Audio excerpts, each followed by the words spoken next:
Alrighty, hello every folks, and good morning. So, what's me being rusty at Armored Core 6 got anything to do with anything right now? Well, I put out a little bit of a not quite poll, but a kind of suggestion kind of dealy here, because somebody was saying the other day that I should put out a little bit of a suggestion, Dealey. What the hell am I on about?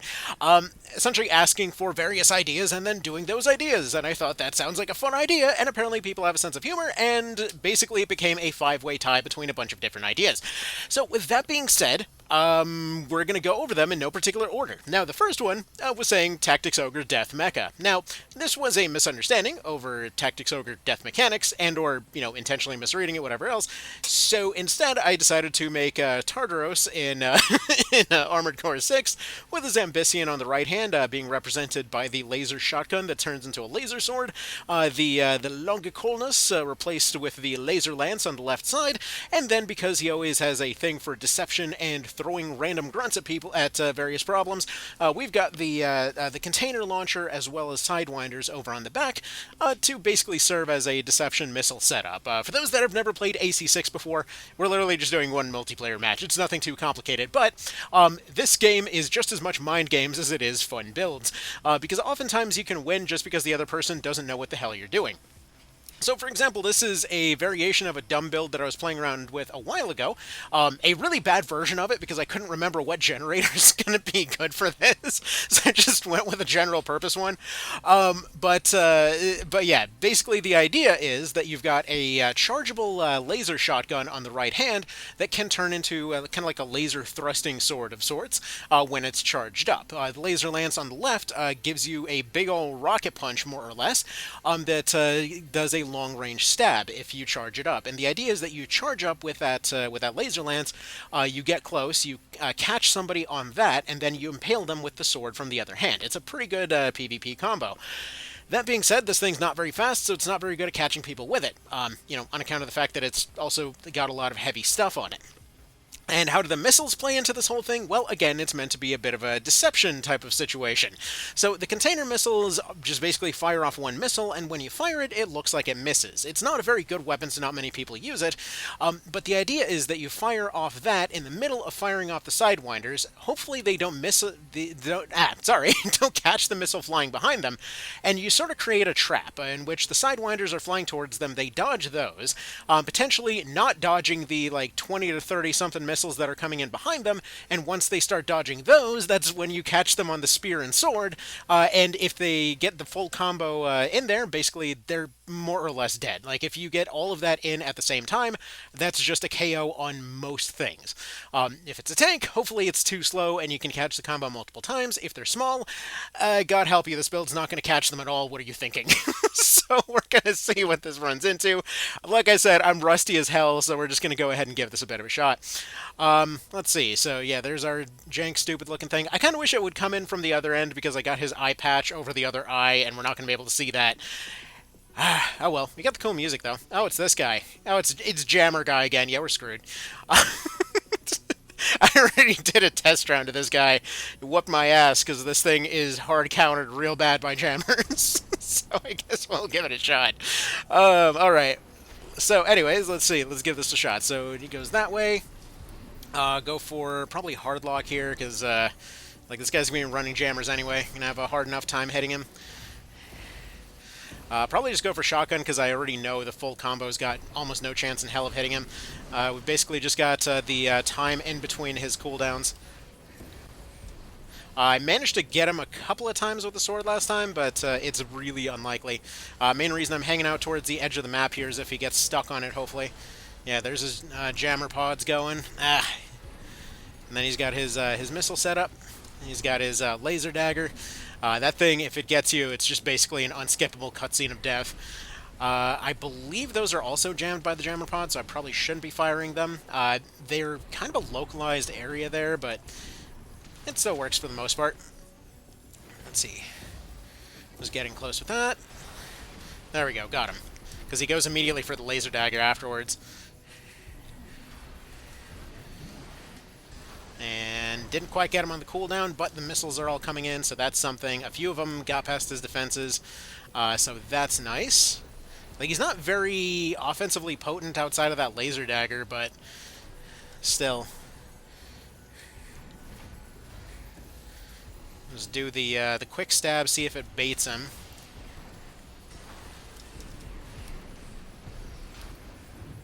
Miss the kick, go for the stab.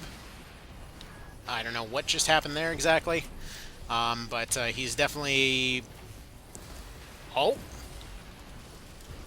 Yeah, this thing doesn't stagger very much. If I'd had it charged up like I should have done, that would have been a pretty solid win there, but alas.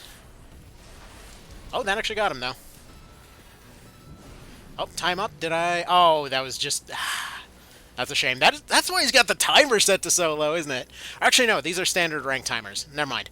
That is a little bit short. I heard people complaining that it was short before. I can kind of see why now. That does kind of feel like bullshit. Because he was pretty much dead to rights, I think. But anyway, it's fine, whatever. We're just doing one round, however this goes. Oh, I was kind of thinking he was going to round around the corner there. Apparently not. He's trying to be a bit more sneaky this time. Although, we have an AP advantage, so if we just kind of stay away... And we've definitely got the long-range firepower advantage here. Because he's just got his easily dodged plasma missiles and such. Gets like one of them off. He's coming up from the side. Yes, I think so. Alright. Some missiles going that way. This is going to be a completely nonsense video. Just so you know, there's going to be no value to be found here. Alright. I thought he was going to stand still there for a second. Not exactly the most ideal strategy, and terrible, terrible timing on my part. But yeah, like basically unless he gets a kick, or he gets his other stuff, or he gets a really good volley of missiles... I mean, it's not going awful, but not going great either.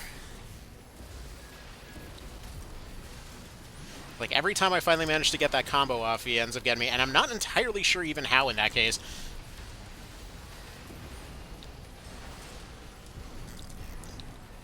Alright. Oh, that got him, though.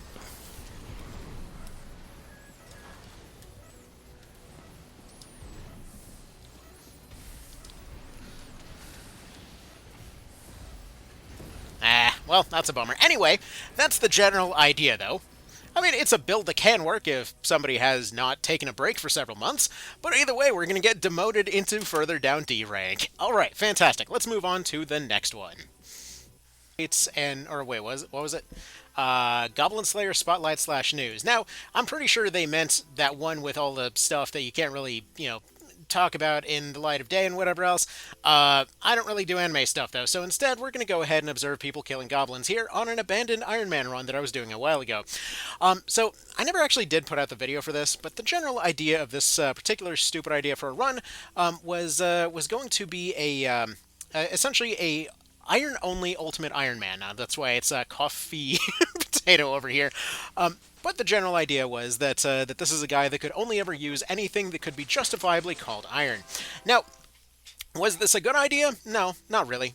It was a run that that basically went absolutely nowhere. Also, apparently, does this little... The buttons on this little keyboard don't work, do they? Well, that sucks. Okay, well, we can't even rotate the camera, so that's fun. To try and save some space on my desk, I went and switched it out for this little keyboard, and yeah, apparently that's not... There we go. We can use the analog stick, though. I can use the one of the analog sticks on the Steam Deck to rotate the camera. That's pretty neat. Presumably, actually, it's probably getting disabled. That's what it is, because it wants me to use those controls. But yeah, so why would a run like this even work in the first place? Same reason that the level 1 run for Tactics Ogre kind of sort of works, and many other challenge runs for that matter, which is just that you can poison everything. So it basically would have been a weird case where one of the ultimate weapons for this particular challenge run could theoretically be found early on in the form of a poisoned iron dagger, if and when it ever went anywhere, or later on down the road, an iron hosta, being able to have an iron spear and shield. And really, I just wanted some justifiable reason to always run around with a spear, because I always liked spears in this game, and they apparently got updated since back in the day. Because back when old school RuneScape first came out, I was planning to do a spear locked Ultimate Iron Man kind of thing when that mode first happened, and then they buffed spears, and I was like, well, that's not anything impressive then anymore, is it? So yeah, they used to be really, really bad. Apparently, at this point, they're relatively quick weapons and relatively reliable. Back in the day, the general idea was well, if you look at your armor, it's got bonuses for stab, slash, and crush. So, for example, this thing is slightly more likely to be damaged by, or this unit is more likely to take damage from stab than the other stuff here. And so the idea was that a spear could hit all three damage types at once, but it also had like half the friggin' attack penetration of every other weapon, so there's no reason you'd ever use one. And on top of that was one of the slowest swinging weapons in the game, which naturally meant that when I used to play this back in the day, I almost exclusively used the spear all the time. Especially a mithril spear, which was poison, so nobody could tell that I was cheap and had the mithril option and couldn't afford adamant. Let alone rune, let alone get the dragon version. Like, I was broke as hell running around with a, like, friggin' rune chain and myth spear for the longest time. So if that was the doofus that you saw running around this game, that was my dude. Anyways, though, I was excited to try this run a while ago and then realized how absolutely insanely long it takes to do something like this. And long story short, yeah, nobody's going to watch that. So figured I would just kind of do that on my own time as a dumb idea and kind of left it at that. Okie dokie, time for one of my favorite things in the genre. So next we got Fell Seal. Okay, so there was a question over whether or not it's possible to do a run at some point that was completed using only Reflection or Thorns or something along those lines. Kind of. So basically, I think the way that this would be done. Oh, wait, what do you mean select data to load? Where's my data? I have my data. You better not have taken my datums. Where's my datums? What? Apparently, oh, that is... Ouch. Okay, apparently I overwrote my... At some point I overwrote my New Game Plus file. I gotta make a New Game Plus file. When you start a New Game Plus, can we just start this as is? No. Damn, okay, well I'm gonna have to figure out how to do that somehow. But when you start a New Game Plus file in this game, what you can do is basically select what things to carry over. So what we could do is essentially carry over a bunch of materials exclusively for the purpose of crafting a bunch of thorn shields and just kind of putting those on everybody. So it is potentially possible right from the get-go because the pieces are there. There's enough recovery options to make it a thing. And I think it might be a pretty darn fun run. So let's see. Gear-wise, does anybody even have one of those on them right now? Maybe, maybe not. Okay, let's just go ahead and see. All right. Who's got something that uses shields? Actually, wait, you do use shields. You just have something equipped in your shield slot right now. Okay, so our options would look a little bit like this. I know I have... Do I seriously not have a thorn shield? Okay, well, in that case, where's my craftables?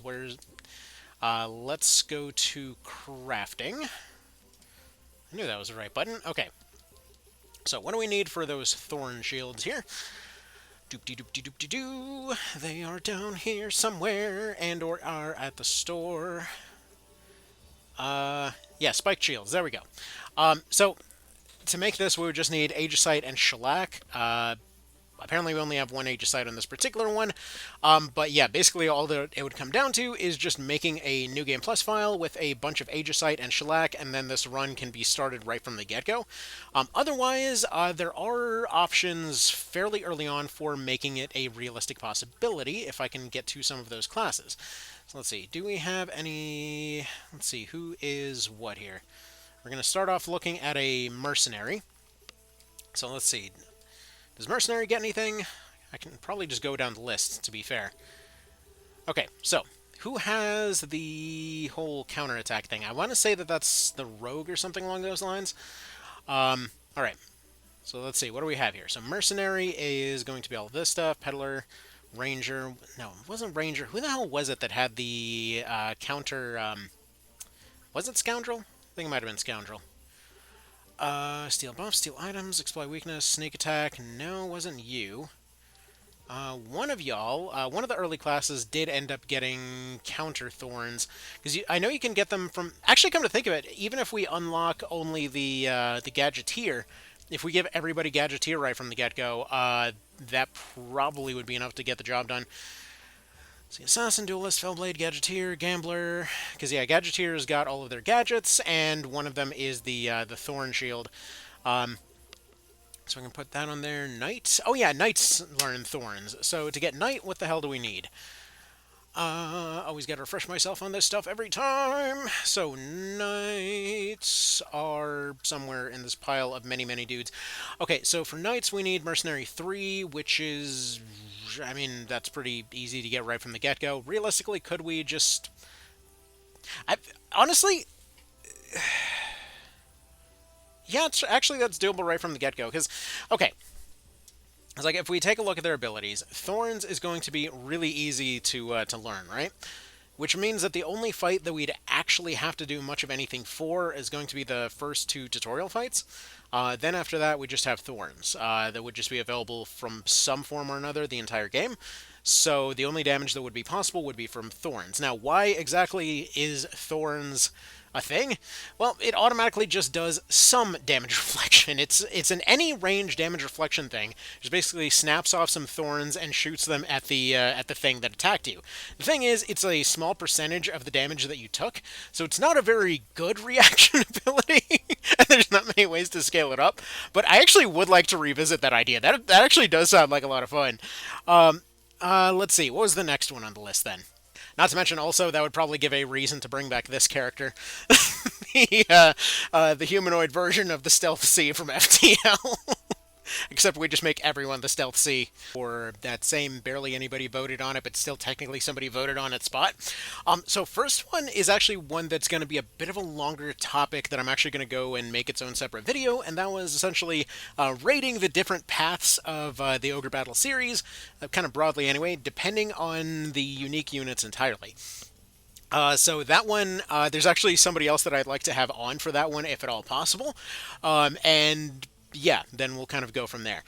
Another one is essentially a rating of... so there were 2 different ones for Sword of Convolleria here. One of them was rating the different trainable skills, at least so far as we've gotten them, which... all right, sure, whatever, let's go ahead and do that. And the second one was to do the part that I didn't want to do, which was go look at the mobile game section for a minute and do whatever the pull thing is to go and friggin' what's it? Just slot machine this Gloria lady that I killed off in my campaign here. All right, here, let's go ahead and skip past all this. Yes.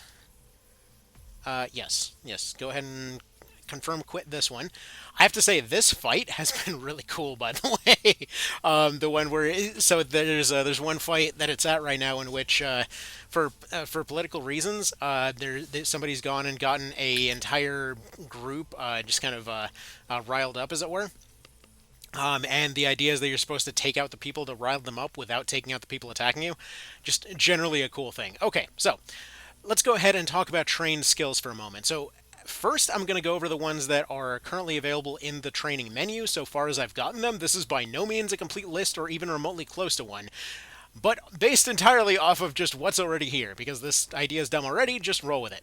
Okay, first of all, also, I just noticed, there we go. Fix the music. All right, so first of all, let's see. Let's put you in because you don't have a spear. So let's go ahead and select a program. So of the random skills that are left over that I haven't taught to somebody yet, so mainstay for each 1 buff owned increases defense by 15% up to 75%. I can see this being immensely good when combined with several of the use items. So like there's one of them that just gives you 2 additional buffs just kind of as a free action during your turn. And you seemingly can use it more than once. So if that's the case, skills, then you basically can just give yourself a free 30% defense against anything immediately. Ridiculously good. Okay, next, Salt Upon Wounds. At the start of the turn, inflicts 2 level 3 debuffs on enemies who have Scorch or Infection within 5 tiles around the character, lasting for 2 turns. Obscenely good, considering that fire and poison grenades are basically broken. So typically, one of the easiest ways to deal with anything is to simply ignore all of their high stats, burn them, and poison them as they're approaching you. More often than not, this leads to a situation that you can simply attack them from behind and take them out. This, just going and debuffing them even further, is, as it says, just basically salt in the wound at that point. Really, really good. Unfortunately, only held back by the fact that it's like $2,000 almost to go and train it to somebody. So that's kind of nuts. All right, let's see. HP enhancement increases HP by 20% and healing received by 20%. Theoretically, very good for a tank or something. Is that, how expensive is that? 255, so it's pretty cheap as well. I'd say that's pretty okay, especially considering the cheapness of it. So I'm probably putting this on my Rex guy later on. Alright, next, Rear Tactics. When using healing skills, decrease the cooldown of all skills by 1 and extends the maximum range by 1 tile. Very, very useful for healers, and I actually originally picked this up assuming it was a passive or something. I meant to go put this on my bodyguard unit to see if they could extend their bodyguard range by 1, but yeah, it does allegedly extend the range of all skills, so that would be pretty cool there. Next, Tetanus. When dealing damage with a single target attack, inflict 2 stacks of infection on the target. Again, very useful for ranged units. One of many. I didn't, for the longest time, I didn't realize that these were even down here, just in case you're wondering why there's so many. And I've been using random rolled skills on everybody. So that is incredibly strong. Again, just like that fire thing, except you don't have to worry about accidentally burning your feet.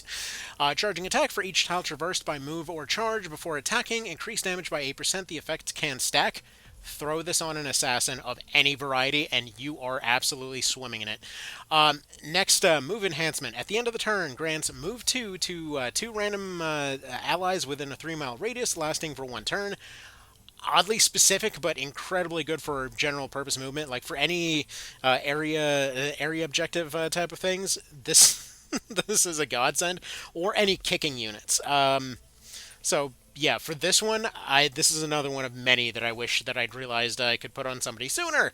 Collateral damage increases crit damage by 45%. Great if you're relying on crits. That one's pretty obvious. Wait for windfalls. When it's not the character's turn, the character recovers 3 energy and reduces cooldown of skills by 2 for each enemy defeated.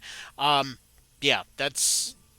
Considering how quickly fights tend to go from losing to winning, that usually is something that that can help facilitate that buttery smooth transition a little better. Kind of weird to activate based on how it says, but I would see this being very useful. Like if it's basically like you get 3 energy and cooldown by 2, like if you just bum rush at that point, this just allows for bum rushing immediately. Just as long as you get a kill, suddenly that's a heal back, a bodyguard back, a push that's suddenly returned, maybe one of your bigger AoE splash moves. Just really good, especially for cooldowns. Like you can just double firebomb, especially if you have this on multiple units. Let's see, special armor. At the end of the turn, grants all allies within 3 tiles of physical shield up to 15% of the character's health for 1 turn.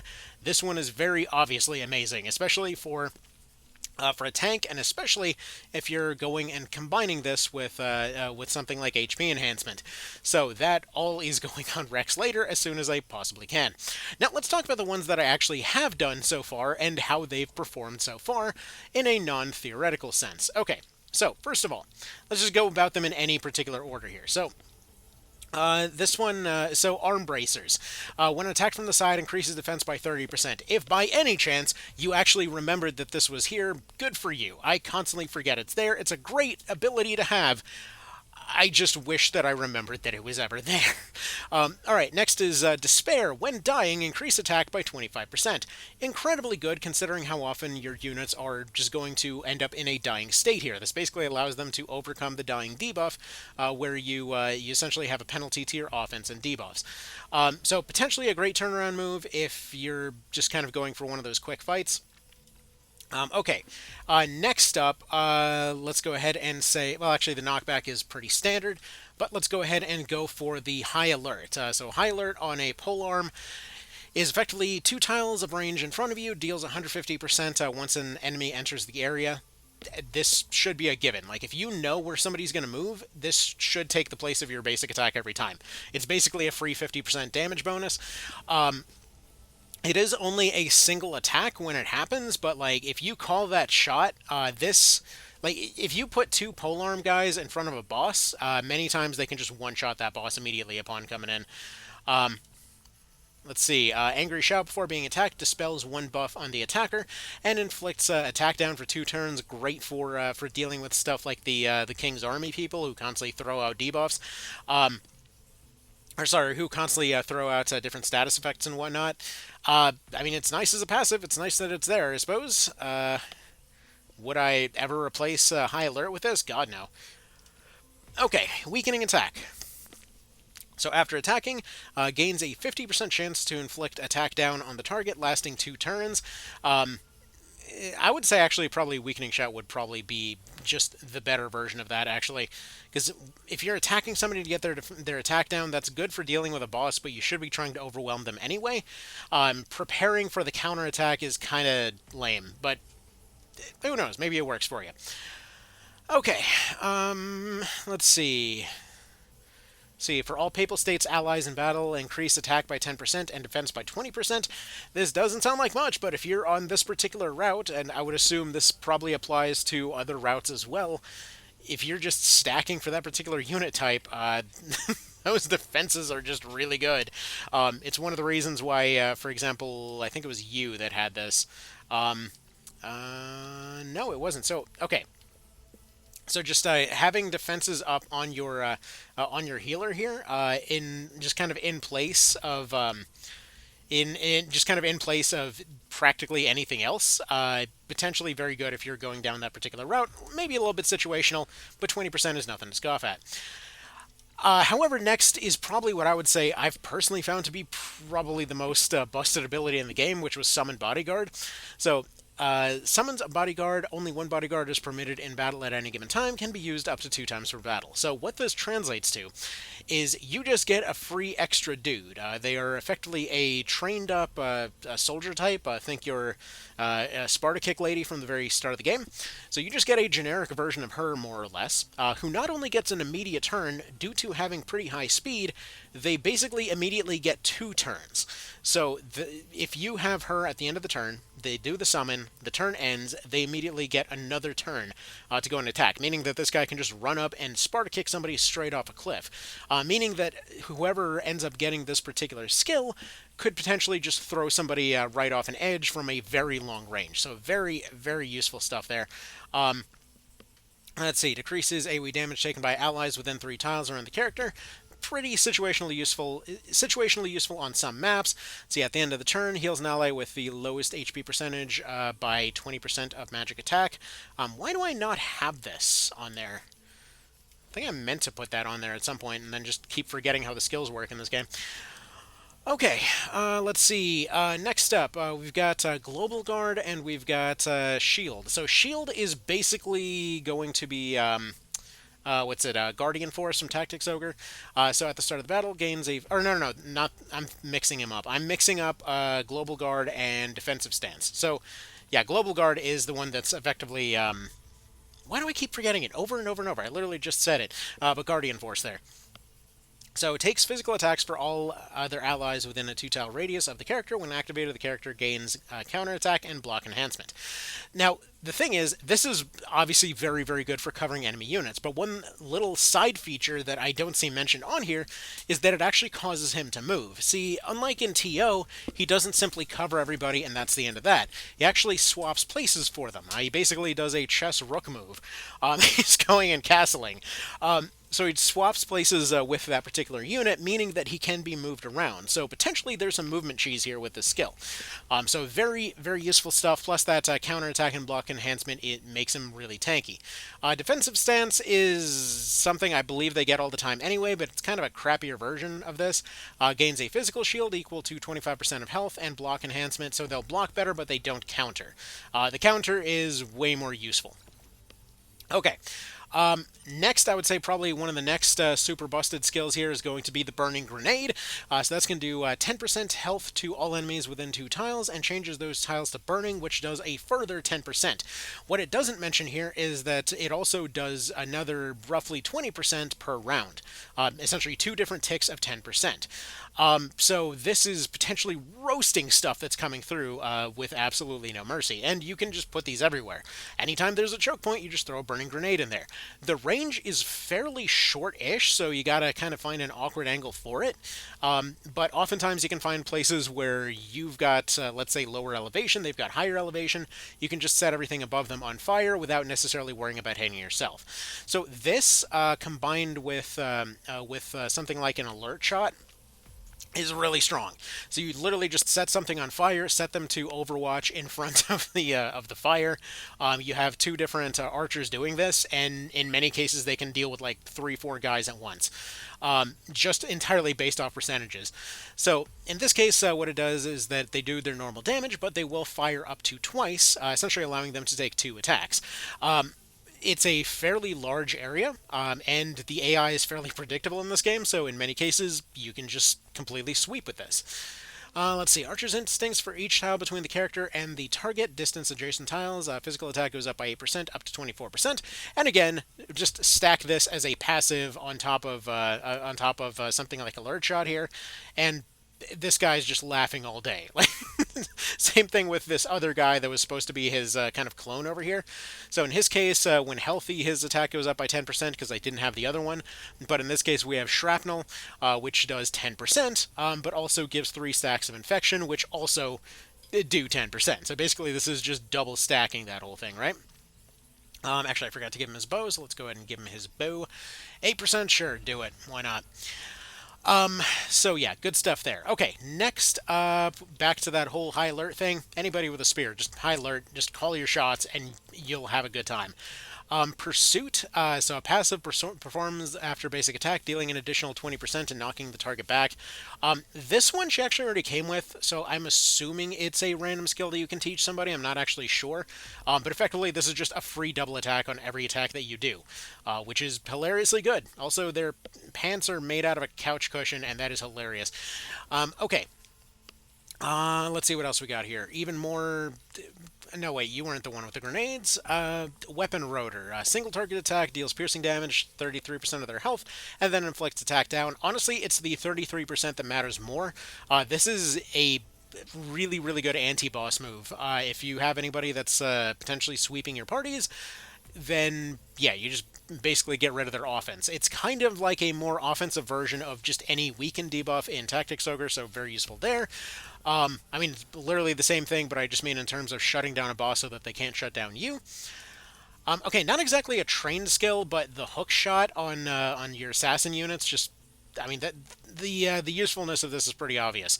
You have somebody that's trying to run away, you bring them to you, and then you follow up with a Shadow Assault here. So Shadow Assault is 150% damage as well as dodge, which is just basically one free damage avoidance there. So essentially, just bring them to you, do the stabbity stab, and then just take 1 free dodge, more or less free damage. You've displaced somebody, have the archers finish them off. Good stuff. Burning Grenade we already talked about. Let's see, Helmet Smash deals 150% when attacking from the Highland. Damage increases by 40% additionally. This is very situational, but on certain maps this is basically a one-shot move, which is pretty darn cool. As well as gaining, we've got Assault over here, which is just crit plus and movement plus for 1 turn. Maybe more useful for those kind of backstabby kind of maps. I personally didn't find it that useful because it's a little bit awkward to implement. Okay. What else do we got here? Highland Advantage, we already have that. What about you? Knockback Shot. I think this is already just part and parcel with this guy. Armor Piercing Shot. Okay, so I think I've seen this on the random table here. So deals 150% damage to 1 enemy within a cross-shaped range, and the character, before attacking, gains Shield Break +2. So... I mean, you just basically shoot the thing real hard. It's good, I guess. It's just that it's in a straight line, so it's really awkward to implement.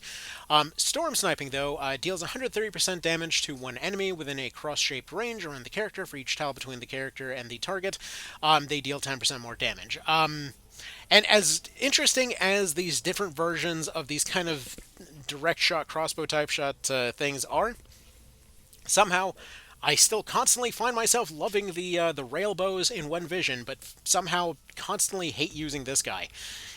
Not really sure. Not really sure. Wasn't Highland advantage to let him take?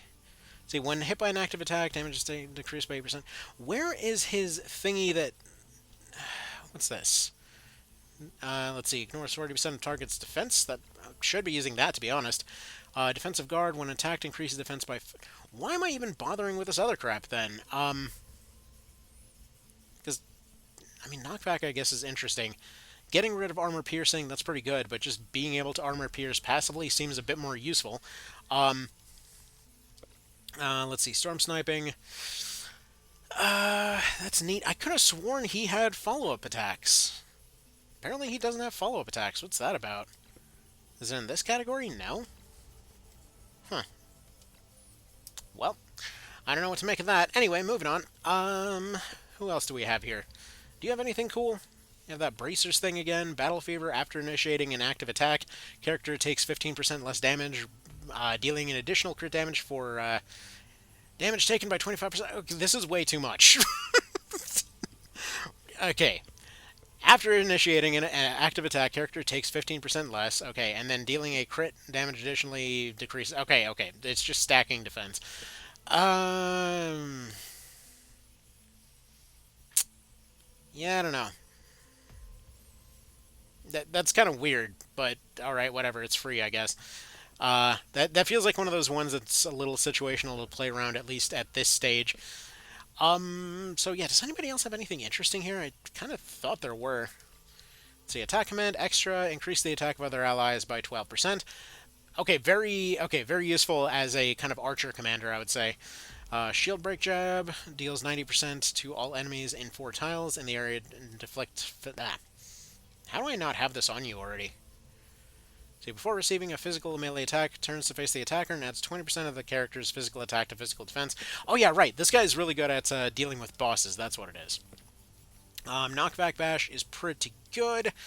However, he should be my shield breaker guy. Like, even though I use that all the time.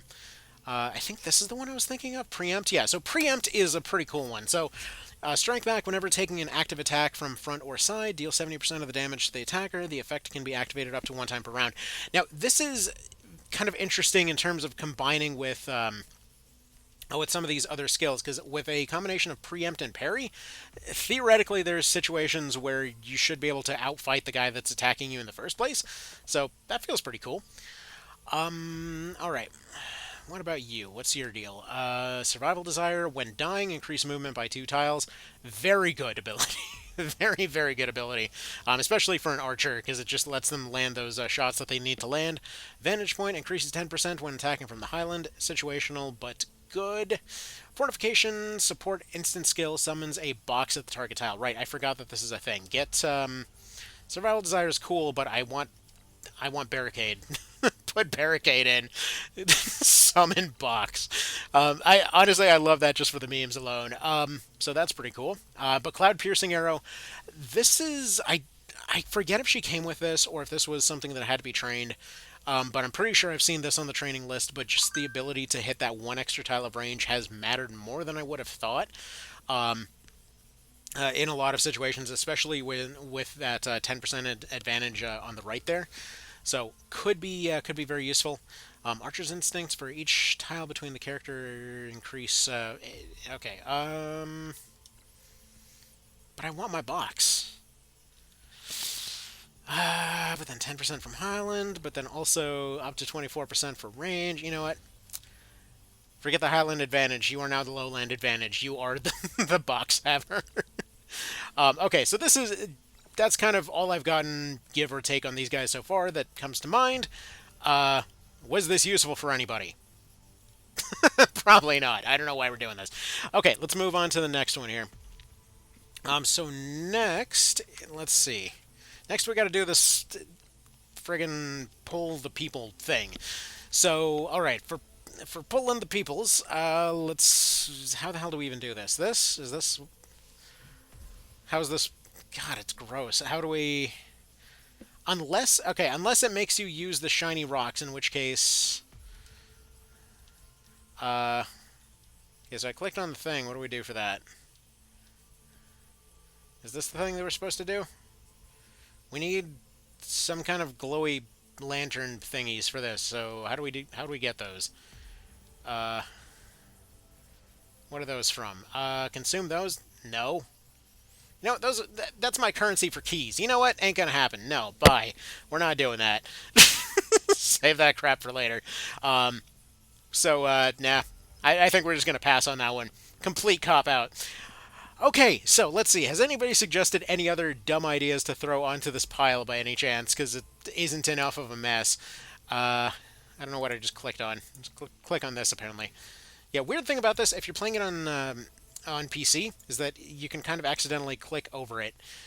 Uh, let's see, go to this, go to this. Are there any new suggestions that people had here? So, let's see, a no chariot, no in cap, all generics playthrough, cards allowed.